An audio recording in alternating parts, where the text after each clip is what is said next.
The world once believed the nightmare was over. But shadows never truly disappear. They linger, waiting in silence, and when the right moment comes, they rise again. The screen is almost fully black. A faint sound of wind slides across like whispers in the dark. Slowly, a dim silver light reveals itself, just enough to show a deserted street. No faces are seen, only figures in black, standing still like statues waiting to breathe. The air feels heavy, pressing down. As though the city itself has forgotten how to live, the camera glides past broken street lamps, their wires hanging loose, sparking weakly, and every spark is swallowed by a thick, rolling mist.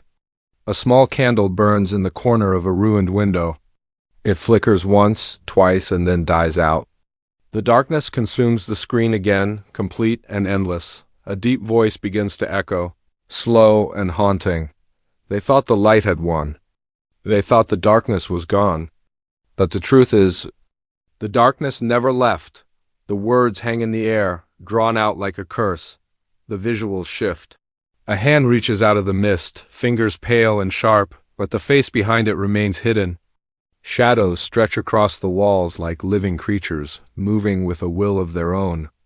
A faint heartbeat sound begins in the background, slow, steady, and growing louder with each moment. The camera cuts to a wide shot of the city skyline, swallowed by black fog. Towering buildings stand like skeletons, their windows dark and lifeless. In the middle of this silence, a single black feather falls from the sky, landing in a puddle. The water ripples outward, but instead of light reflecting, the ripples spread blackness deeper into the ground. As if the city is being swallowed from within, a soft female whisper follows. It never ended. It was only waiting. The voice is cold but calm, almost beautiful in its cruelty. The visuals intensify.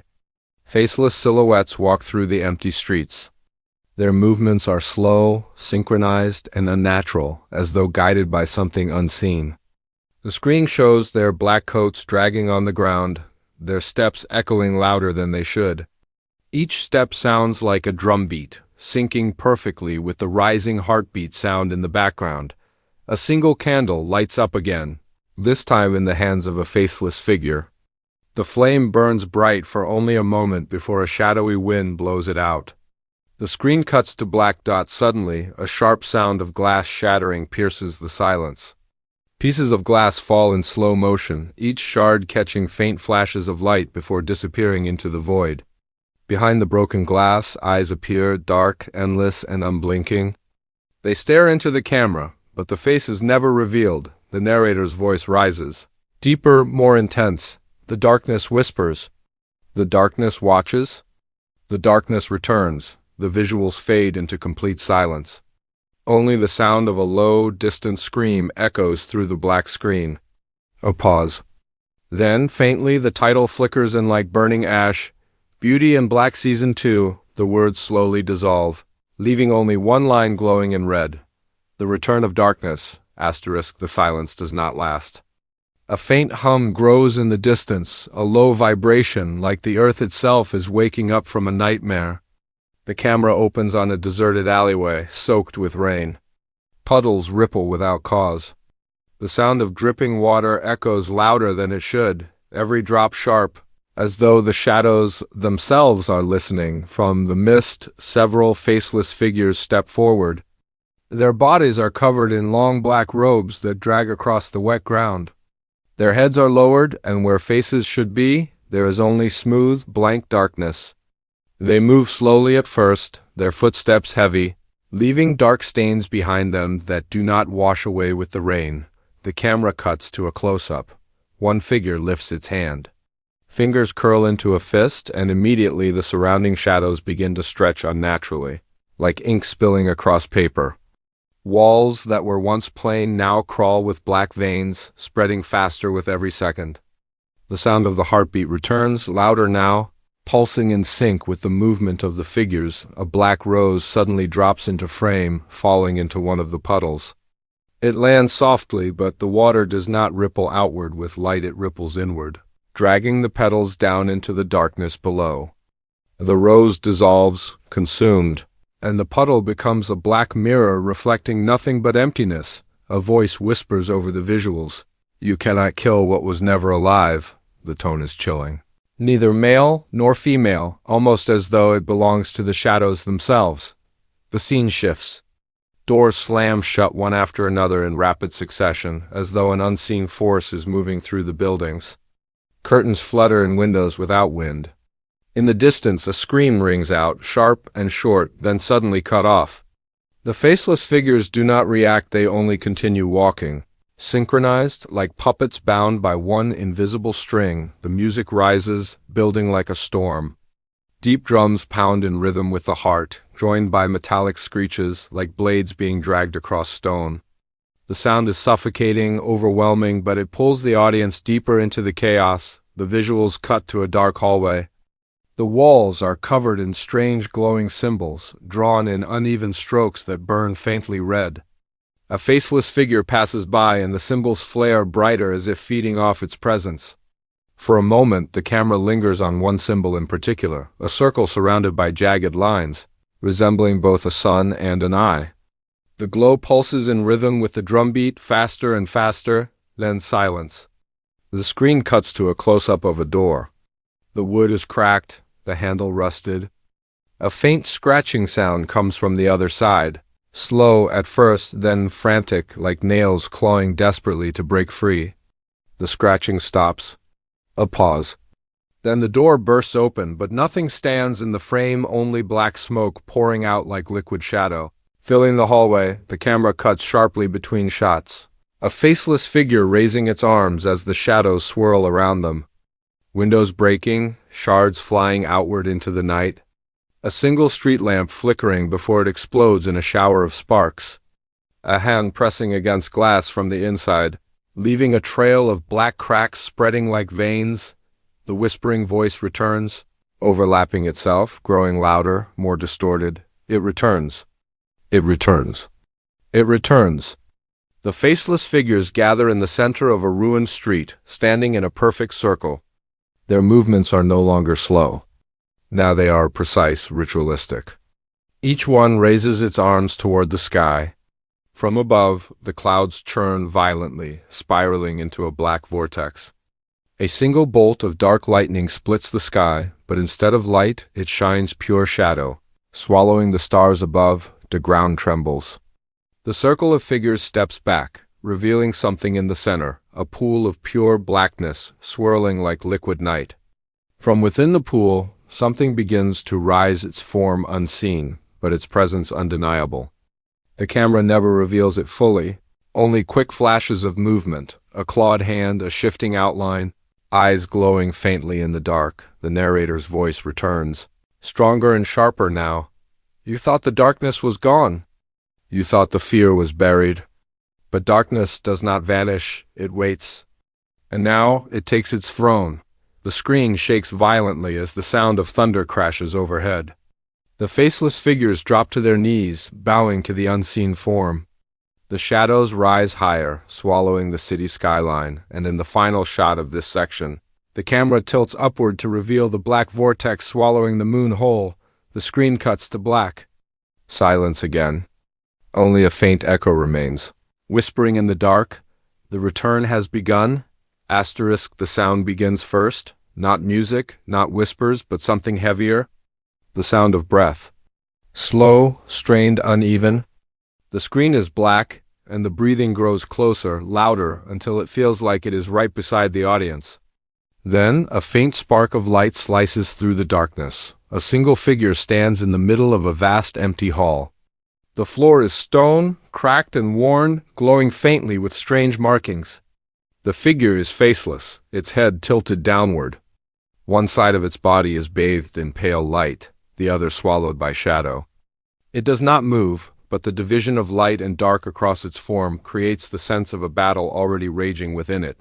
The camera circles slowly, showing the walls of the hall. Strange symbols are carved deep into the stone, glowing faint red, pulsing like a heartbeat. Each pulse echoes in the air, resonating through the hall as if the walls themselves are alive. A voice rises, deep and heavy, layered with distortion. The darkness is not your enemy. It is you.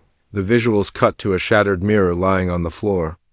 Its pieces are scattered like shards of ice. In one shard, the faceless figure is seen standing still. In another shard, a different reflection appears, the same figure, but moving, twitching, its hands curled into claws, shadows crawling up its arms. The shards show fragments of two selves, one calm, one corrupted. The heartbeat sound quickens. The camera cuts between visuals rapidly, the faceless figure standing still, trembling slightly. The mirror shards vibrating, their reflections shifting unnaturally. The glowing symbols flaring brighter, filling the hall with red light. Shadows creeping closer across the floor, curling around the figure's feet like snakes. A sudden voice cuts in, sharp and piercing. Choose. Light or darkness. The faceless figure finally moves, stepping forward. Its hands clutch at the sides of its head, as though fighting something unseen. The sound design grows overwhelming.